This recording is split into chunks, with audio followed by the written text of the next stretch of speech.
سيدنا ومولانا محمد وعلى آله مولانا محمد وآله وسلم. حمد و صلاۃ کے بعد نہایت واجب احترام ضریب شام برادران اسلام، السلام علیکم ورحمۃ اللہ وبرکاتہ. وعلیکم السلام. اور کے بعد کا جو آپ درس قرآن مجید کی مسافت حاصل ہو رہی ہے، دعا ہے اللہ تعالیٰ میری اور آپ کی شرکت کا ایک ایک لمحہ قبول فرمائے اور قابل باتوں پر توفیق نصیب. آپ جانتے ہیں کہ اللہ تعالیٰ نے حضور علیہ السلام کو بہت سارے مسافر حمیدہ عطا کیے. میرے حضور علیہ السلام کا ہر نماز ہر انداز دلنشین تھا. من جملہ اوصاف میں جو ایک خاص وصف محبوب علیہ السلام کو عطا کیا گیا وہ یہ تھا کہ میرے حضور لوگوں کی قدر کی، آنے والوں کو پیار محبت الفت عطا کی جاتی، اور یہی وجہ تھی کہ اگر کوئی ایک مرتبہ میرے حضور کی تحریر پہ آ گیا تو پھر ہمیشہ کے لیے اسی چوکھٹ کا ہو گیا. اس کے سگے ماں باپ بھی پاس کھڑے ہو کر پوچھتے تھے کہ بیٹا تم ہمارے ساتھ واپس نہیں چلو گے؟ تو انہوں نے آنکھیں نیچی کر کے کہا آپ کا مقام و مرتبہ آپ کی شان و منزلت بھی اسی چوکھٹ سے سنی ہے، لیکن جو پیار حضور نے عطا کیا ہے وہ اور کسی جگہ نصیب نہیں. میرے حضور اس قدر محبت الفت عزت پیار اور رتبہ آنے والے کو دیا کرتے تھے. جو کام صحابہ کر رہے ہوتے میرے حضور اس محفل کا حصہ ہوتے. الگ سے کوئی تشخص قائم کر کے بیٹھنا میرے حضور اس کو پسند نہیں ہوتا. جہاں سب لوگ بیٹھے ہوتے میرے حضور اسی مجلس کا حصہ ہوتے. بلکہ کسی نے صحابہ سے پوچھا کہ جب حضور تمہارے درمیان یوں گل مل کے بیٹھ جاتے تھے تو کوئی نیا شخص جب آتا اسے کیسے پتہ لگتا تھا کہ یہ اللہ کے رسول؟ تو صحابہ نے کہا کہ یار یہ تو پوچھنے کی ضرورت ہی نہیں پڑتی تھی، حضور کے گورے رنگ کی چمک بتا دیتی کہ یہی امام ورنہ الگ سے کوئی تشخص قائم کر کے بیٹھنا میرے حضور پسند نہیں. جو کام صحابہ کر رہے ہوتے میرے حضور اس کام میں شریک ہوتے. کسی سفر سے واپس پلٹ رہے تھے، ایک جنگل میں قیام کیا تو کسی نے آپ کا عرض کیا کہ حضور اگر آپ کی اجازت ہے تو کوئی کھانے پینے کا بندوبست نہ کریں. حضور فرمایا کیوں یہ بھی کچھ ہونا چاہیے. تو ایک صحابی عرض کرتے ہیں کہ حضور بکری کو ذبح کرنے کی ذمہ داری میں قبول کرتا ہوں. کسی نے کہا کہ کھانا میں پکا دوں گا، کسی نے کہا کہ گوشت میں بنا دوں گا. آپ مختلف لوگ مختلف ذمہ داریاں تحقیق کر رہے تھے. جب لوگ اپنا کام بانٹ رہے تھے تو حضور میں اچھا یارو یہ سارے کام تم کر دو، جنگل سے لکڑیاں میں محمد کاٹ دوں. صحابہ عرض کرتے ہیں کہ حضور ہم موجود ہیں، سارے کام ہم خود کرتے ہیں، آپ سے تشریف فرما دیں. تو حضور فرماتے ہوئے مجھے تو یہ بات اچھی نہیں لگتی کہ میرے دوست کام میں مصروف ہوں اور میں فارغ بیٹھا ہوں. اس زمانے نے دیکھا کہ دو جہاں کے سردار آقا جنگل کی طرف چلے جاتے ہیں اور اپنے نبوت والے ہاتھوں سے لکڑیاں کاٹ کر ان کا گٹھا باندھ کر میرے حضور اپنے سر انور پہ رکھتے ہیں اور صحابہ اپنی آنکھوں سے دیکھتے ہیں کہ دو جہاں کے سردار آقا اپنے غلاموں کے پیار میں جنگل کی لکڑیاں اٹھا کے لاتے ہیں. یہ دین یوں ہی نہیں پھیلا. میں دعوے سے کہتا ہوں کہ میرے حضور نے پیار ہی اتنا کیا تھا کہ لوگوں کا جی چاہتا تھا یار جو پیار اتنا کرتا ہے دین بھی اس کا قبول کر دیتے ہیں. جو محبت عزت اور وقار اتنا ادا کرتے ہیں کیوں نہ دین بھی ان کا ہی قبول کرتے ہیں. اللہ اکبر.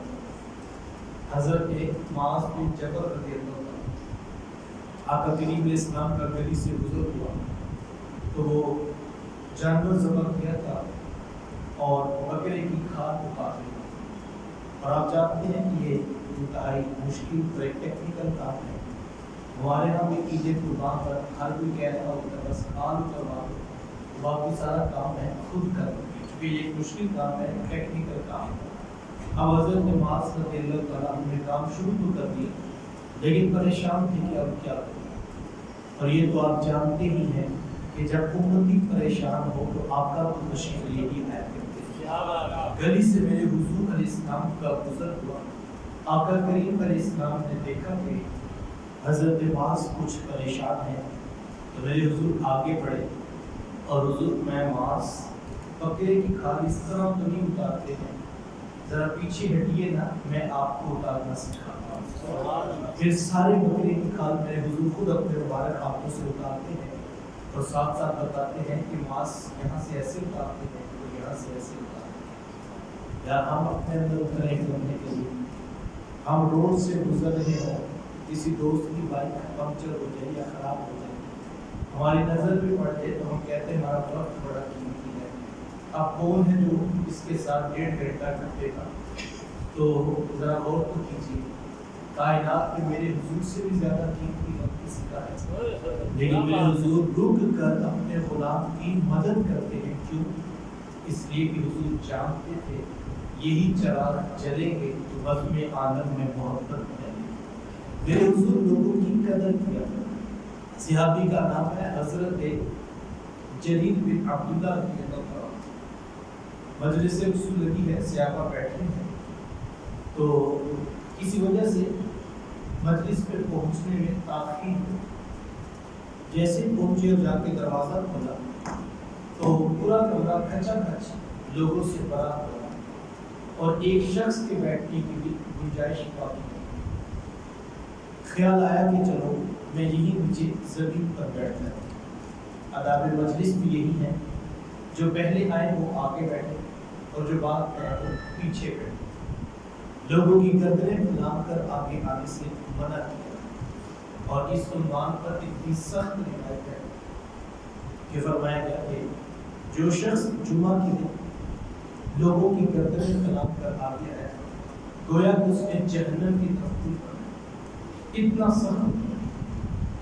یہ روایت ہم نے بچپن میں سنی، علماء نے بھی اس کو بیان کیا، میٹرک کے سلیبس کا بھی حصہ تھا، لیکن ہماری آج بھی یہی پریکٹس ہے۔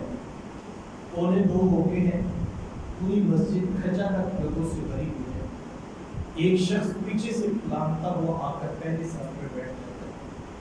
جناب یہ خوب سارے ہوتے ہیں، جناب یہ مسجد کے صدر ہوتے ہیں، یہ کون ہے جناب؟ یہ مسجد کو 10,000 کا فنڈ ہے، چونکہ ہم مسجد کو فنڈ دیتے ہیں، ہم 1 بجے آئیں یا ہم 2 بجے آئیں، ہم پہلے صف میں بیٹھیں، ہم مسجد کے اندر بھی اپنی جگراہٹ صاف اٹھا کے لاتے ہیں۔ اور بعض لوگ تو اتنے سخت مزاج ہوتے ہیں کہ مسجد کے اندر بھی لوگوں کی تصدیق کرتے ہیں۔ یہ بات ذہن نشین ہے کہ میں نے اپنی آنکھوں سے منظر دیکھا، مجھے آج تک نہیں ہوتا۔ صفیں بن چکی ہیں، اقامت دی ہی جا چکی ہے۔ ایک نوجوان جو پہلے صف پہ کھڑا تھا، قاری صاحب نے اس کو مخاطب کر کے کہا کہ بیٹا آپ پیچھے چلے جائیں، حاجی صاحب کو آگے کرو۔ کیوں بھائی؟ حاجی صاحب نے پہلی صف میں نماز پڑھنا تھی، وہ پہلے ٹائم سے آتے ہیں۔ آپ کو کس نے اختیار دیا ہے کہ آپ اپنی مرضی سے لوگوں کو کھڑا کریں؟ علماء نے باقاعدہ اس مسئلے کو لکھا ہے کہ اگر ایک چھوٹا بچہ ہے، نماز کے احکام جانتا ہے، طریقہ جانتا ہے، پوری مسجد میں جہاں وہ چاہے کھڑے ہو کر نماز پڑھ سکتا، کسی شخص کو اختیار نہیں تو اس کو پیچھے کر۔ کیوں؟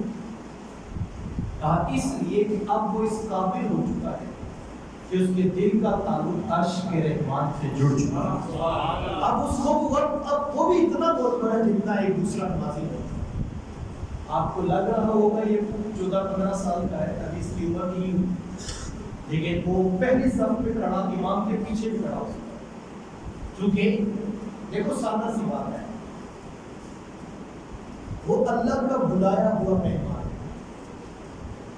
منتخب شدہ ہے، حی علی الصلاۃ، حی علی الفلاح، آپ کے نمائندے نے اس کو دعوت دی، وہ انوائٹڈ بن ہے۔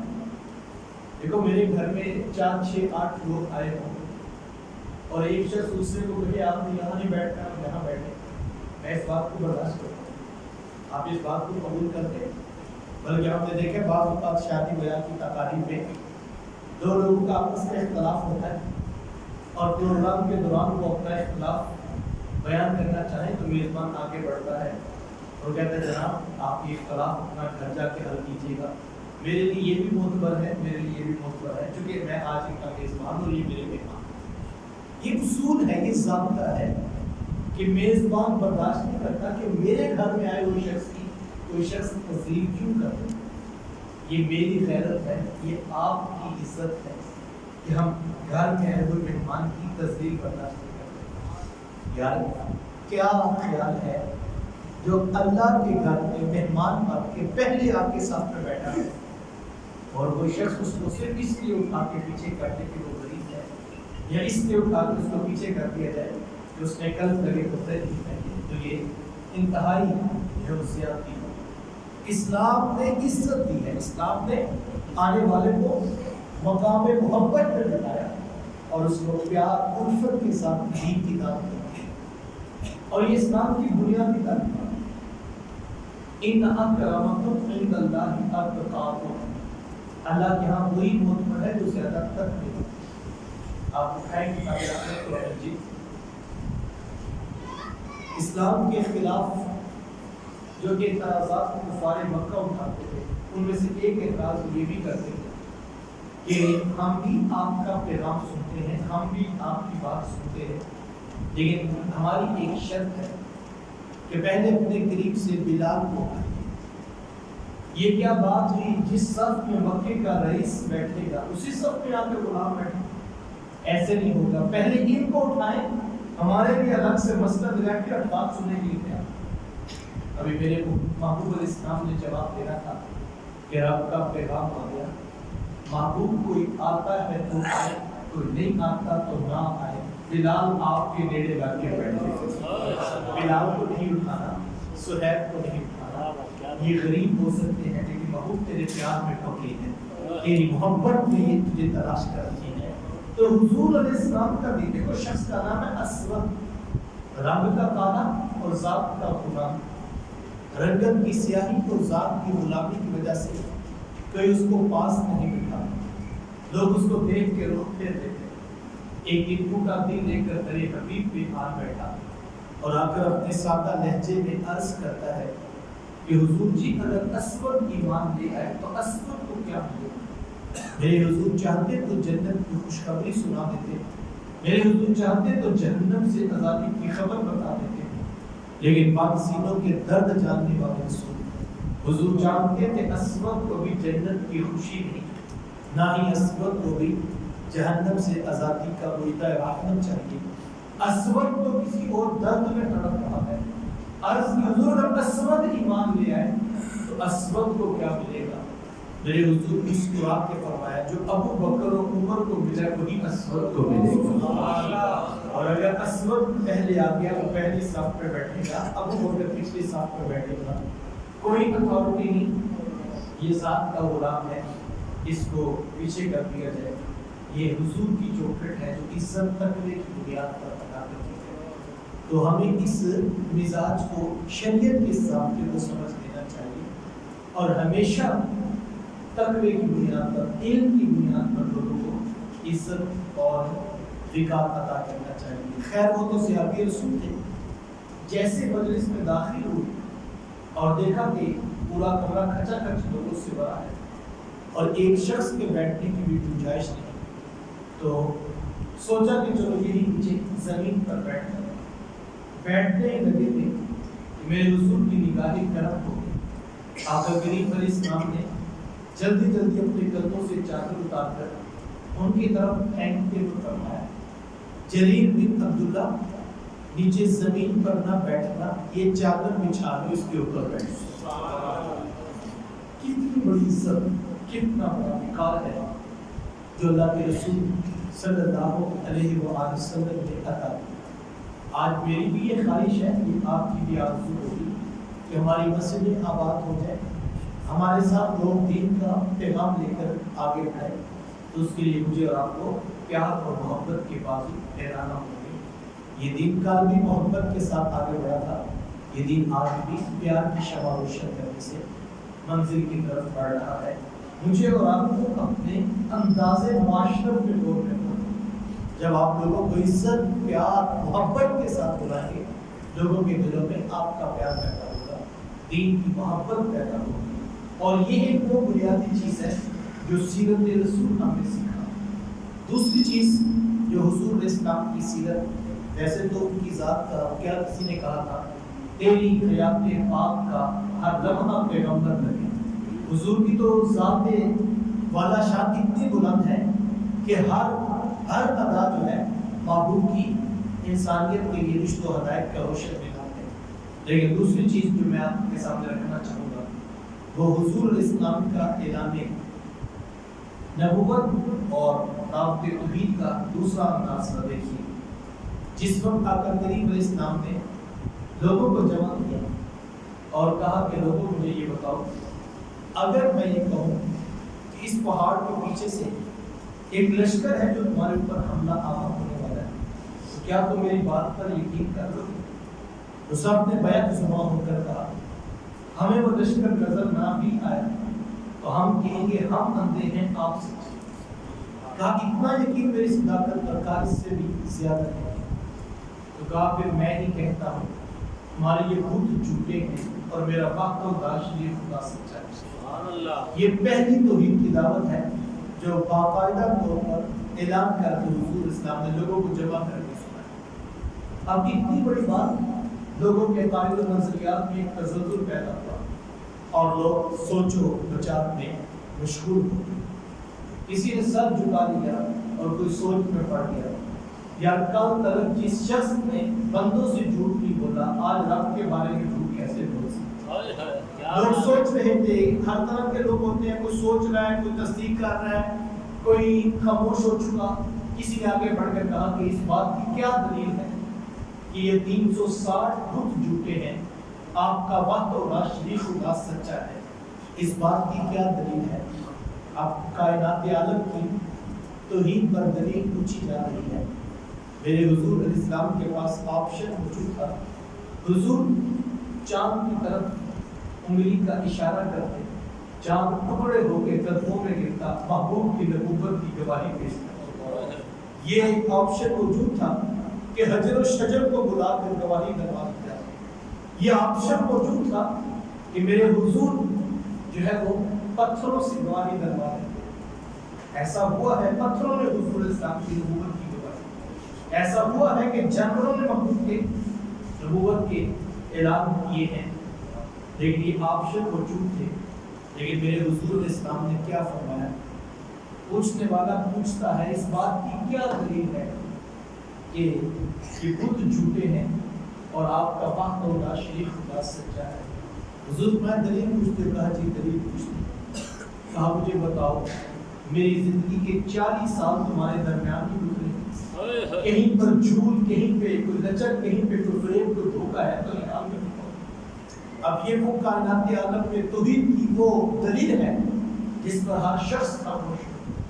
اور یہ نہیں کہا گیا کہ بچپنے کے ایام نکال دو, لڑک پن کے لمحات نکال دو, جوانی اور شباب چھوڑ دو, پھر سے آگے کی زندگی دیکھ لو. کہا ہماری زندگی کے 40 سال تمہارے درمیان ہی گزرے. اس زبان سے کبھی تم نے جھوٹ سنا ہے؟ اللہ اکبر. یہ وہ توحید کی دلیل ہے. یہ میرے حضور علیہ السلام کا لقب ہے نا کہ سارا زمانہ کہتا تھا صادق بھی تو ہے, امین بھی تو. میرے حضور کو لوگ صادق و امین اعلان نبوت سے قبل بھی کہتے تھے. پورے شہر میں جو ہے وہ ہر شخص یہ جانتا تھا, پورے مکے میں اگر سچا شخص دیکھنا ہے تو محمد نبی صلی اللہ علیہ وسلم. یہ میرے حضور علیہ السلام کی سیرت ہے کہ جس وقت کفار نے حضور علیہ السلام کے گھر کا محاصرہ کرنا, خون کے پیاسے جان کے در میں ہاتھ میں ننگی تلواریں لے کر میرے حضور کے گھر کے باہر کھڑے, اور میرے حضور علیہ السلام کو یہ فکر نہیں ہے کہ یہ لوگ تلواریں لے کر میرے گھر کے باہر کھڑے. میرے محبوب علیہ السلام کو کیا فکر ہے؟ علی کی امانتیں ہمارے پاس ہیں, وہ ان کو واپس کیسے. کیا بات ہے, حضور والا کن کی امانتیں جو مذہبی اختلاف میں اس قدر آگے بڑھ چکے ہیں کہ جان کے درپے ہیں, خون کے پیاسے ہیں, اور آقا کریم علیہ السلام ان کی امانتوں کے بارے میں فکر مند ہے کہ ادھر میرے رب کا حکم آ گیا، محبوب اب شہر مکہ چھوڑیے اور مدینہ المنورہ کی طرف ہجرت کیجیے۔ ادھر رب کا حکم ہے، ادھر فکر یہ تاریخ ہے کہ میں ان کے مانتے کیسے واپس لوٹاؤں۔ پھر پاس بٹھا کے جناب مولا کائنات حضرت علی مرتضیٰ رضی اللہ تعالیٰ عنہ سے فرمایا علی یہ فلاں بن فلاں کی امانت ہے، اس کو واپس کر۔ علی یہ فلاں بن فلاں کی امانت ہے، اس کو واپس کر دیتا۔ یا میں سوچ پہ پڑ جاتا ہوں، جو ابو جہل کی حمایت پہ اتنا پکا تھا کہ تلوار لے کے میرے حضور کے گھر تک پہنچی، جو ابو لہب کے دین پر اتنا پکا تھا کہ خون کا پیاسا بن کے ننگی تلوار لے کے میرے حضور کے گھر کے باہر آتا، جس کو ابو جہل پر اتنا یقین تھا، تو یار وہ اپنی امانتیں ابو جہل کے گھر میں کیوں نہیں رکھواتا؟ وہ اپنی امانتیں ابو لہب کے گھر میں کیوں نہیں رکھواتا؟ اس لیے اس کو بھی پتا تھا ابو جہل تو دھوکہ دے سکتا ہے، محمد کبھی دھوکہ نہیں۔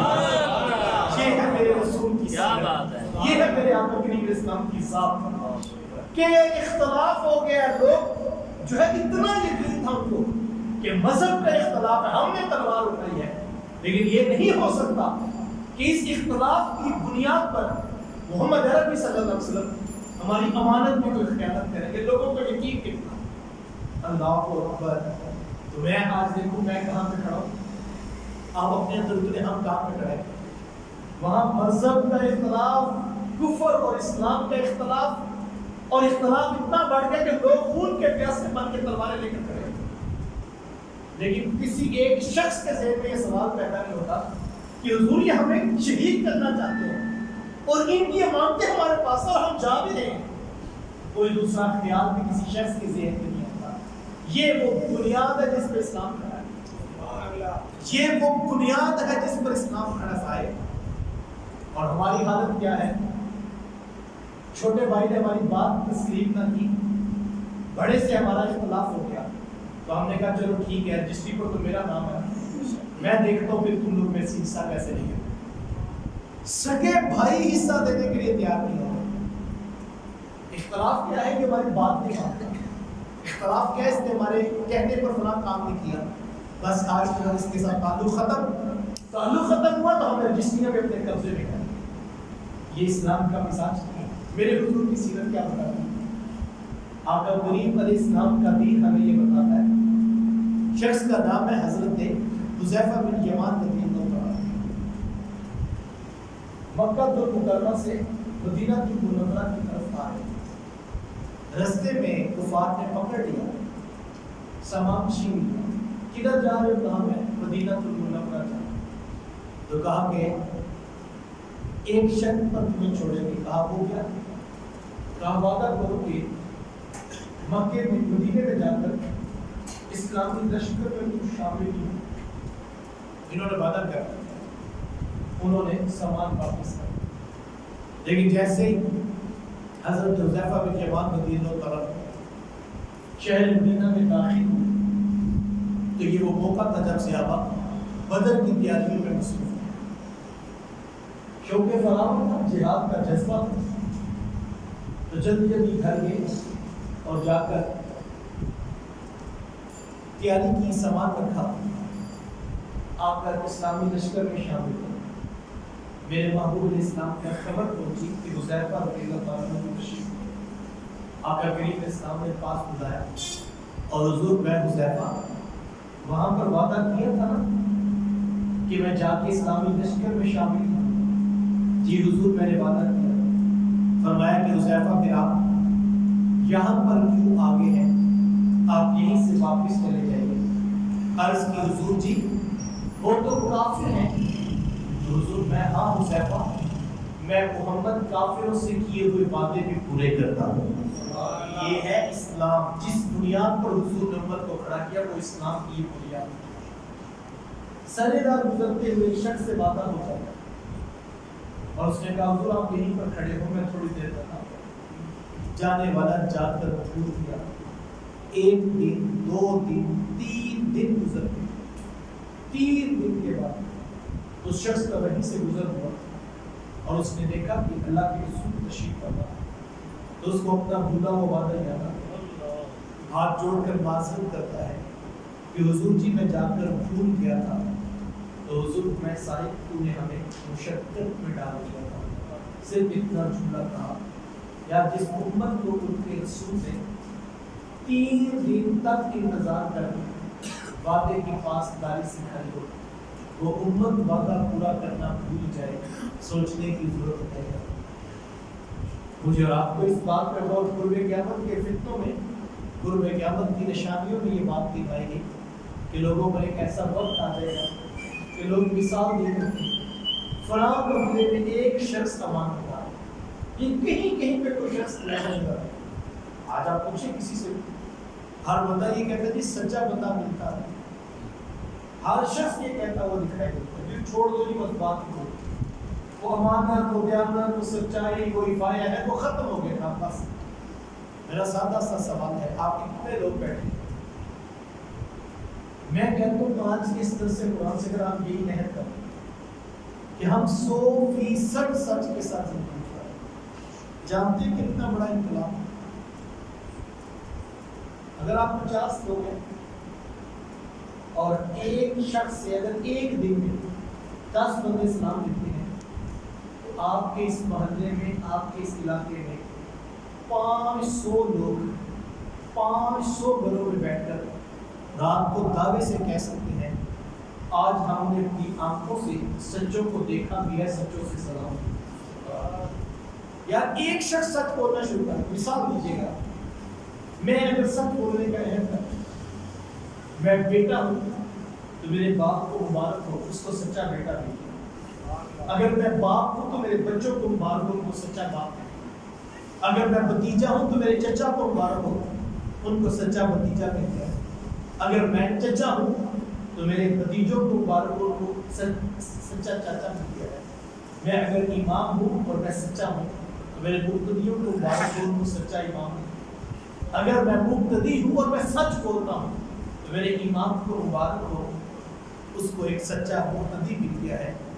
یار ایک شخص سچ بولنا شروع کرے، سینکڑوں رشتوں کو سچا بننا نظر آتا ہے، لیکن اگر کسی کو بھی دکھائی نہیں دے رہا، جس کا مطلب یہ ہے کہ ہم اخلاقی طور پر اتنی گراوٹ کا شکار ہو چکے ہیں کہ ہم جھنڈیوں پر تو مطمئن ہیں، ہم چلانا کر لینے پر تو خوش و راضی ہیں، ہم دیکھ بانٹ لینا تو جو دین کا ایک حصہ سمجھتے ہیں، لیکن ہم دکان پہ بیٹھ کر سچ بولنے کے لیے تیار نہیں، ہم وعدہ کرنے کے بعد 100% ذمہ داری کے ساتھ اس وعدے کو نبھانے کے لیے تیار اگر نہیں ہے تو پھر مجھے اور آپ کو اپنے اندر اترنے کی ضرورت ہے۔ آئیے دل جذبے کے ساتھ، یہ وہ دین ہے، دیکھو دین پریکٹیکل چیز ہے اور جس کا ہم سے تقاضا کیا ہے، لَقَدْ كَانَ لَكُمْ فِي رَسُولِ اللَّهِ أُسْوَةٌ حَسَنَةٌ، بے شک پیغمبر خدا کی زندگی میں تمہارے لیے بہترین ہے۔ میں نے کل یہ کل جمعہ کی نشست میں کہا تھا، اللہ تعالیٰ اس بات پہ قادر تھا کہ رب تعالیٰ قرآن مجید کو کتاب کی صورت میں نازل فرما دیتا اور لوگوں کو اعلان کر دیا جاتا ہے یہ اللہ کی طرف سے نازل شدہ کتاب ہے، تم اس کو دیکھ کر پڑھتے جاؤ، سیکھتے جاؤ اور عمل کرتے چلے جاؤ، لیکن صرف انسان کو کتاب تک محدود نہیں کیا، اللہ تعالیٰ نے 1.25 لاکھ کے قریب انبیاء اور رسول بھی ساتھ بھیجے۔ کیوں؟ اس لیے اگر کوئی قرآن پڑھتا، کوئی کتاب پڑھتا اور وہاں لکھا ہوتا 100% سچ بولنا ہے تو کوئی شخص کہہ سکتا تھا یہ ممکن نہیں ہے۔ اللہ نے صرف کتاب پر نہیں چھوڑا، پریکٹیکلی اللہ نے اپنے پیغمبر کہا جن کی زندگیاں تمہارے لیے نمونہ ہے، قرآن کہتا ہے 100% سچ بولنا ہے، کہا تم میرے رسول کی زندگی دیکھ لینا 100% سچ نظر آتا۔ تو قرآن کے ساتھ حضور کی ذات اس لیے بھیجی گئی کہ کوئی حجت نہ رہے اور لوگوں کو بات واضح سمجھ آ جائے کہ یہ پیغمبر ہیں، انہوں نے جنگوں کے ماحول میں بھی سچ بولا، انہوں نے ازدواجی زندگی بھی سچائی کی بنیاد پر خوبصورت اسلوب زندگی معاشرت کے ساتھ گزاری، انہوں نے دوستوں کے ساتھ بھی حفاظت عہد کیا، انہوں نے تجارت بھی کر کے دکھائی۔ حضور کی ذات کو بھیجا اس لیے گیا تھا کہ عملی شکل لوگوں کو نظر آ جائے اور لوگوں کے لیے تمام حجت ہو جائے کہ یہ ہمارے پیغمبر ہیں، یہ تمہیں سارے معاملات کر کے دکھائیں گے اور تم بس غور کرتے چلے جانا، سب کچھ ہو سکتا ہے، اور اگر تم اس طرح زندگی گزارو گے تو تم کامیاب زندگی والے ہو، اور تمہیں سیرت رسول اسی لیے دی گئی ہے۔ اس وقت معاشرے کی اصلاح کے لیے مجھے اور آپ کو عملاً اقدام کرنا ہوگے، اپنے آداب معاشرت کو سیکھیے اور اسلام کی جو بنیاد سچائی اور دیانتداری ہے، اس کو کبھی بھی مت بھولیے گا۔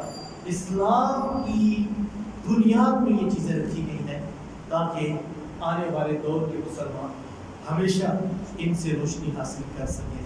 اللہ کی بارگاہ میں دعا گو اللہ مجھے آپ کو توفیق عطا فرمائے، نصیب فرمائے۔ وآخر دعوانا آمین اللہم صلی علی سیدنا و مولانا محمد میرے والد کے ہاتھ پھیلی جو میرا کو سکھاتے اتنے لوگ اپنا قیمتی وقت نکال کر تیری توفیقات سے جمع ہو سکتا آنا قرآن جیت کا فہم کو روح نصیب جو کہا جو سنا عمل کی توفیقات اپنی بارگاہ سے بہتریاں نصیب سچائی اور دیانتداری کا روح نصیب یا اللہ ہمیں حقیقی معنوں میں صحیح مسلمان بننے کی توفیق عطا رب ارحمہما کما ربیانی صغیرا صلی اللہ تعالی علیہ۔